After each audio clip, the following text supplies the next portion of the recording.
The court literally taking America back 150 years. This is a sad day for the country, in my view. But it doesn't mean the fight's over.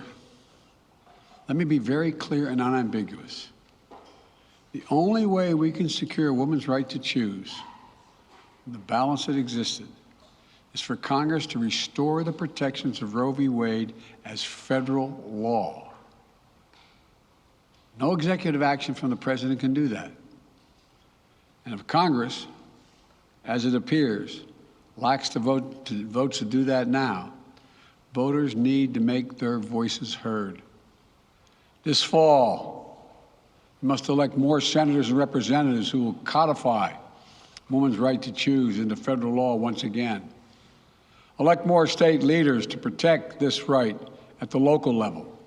We need to restore the protections of Roe as law of the land. We need to elect officials who will do that.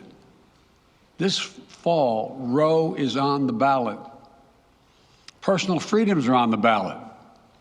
The right to privacy, liberty, equality, they're all on the ballot.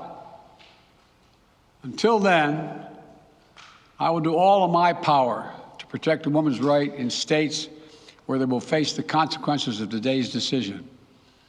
While the court's decision cast a dark shadow over a large swath of the land, many states in this country still recognize a woman's right to choose.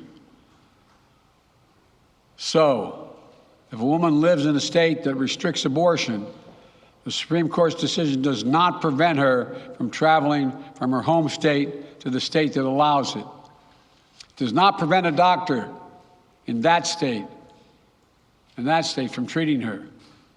As the Attorney General has made clear, women must remain free to travel safely to another state to seek care they need. My administration will defend that bedrock right. If any state or local official, high or low, tries to interfere with a woman's exercising her basic right to travel, I will do everything in my power to fight that deeply un-American attack. My administration will also protect a woman's access to medications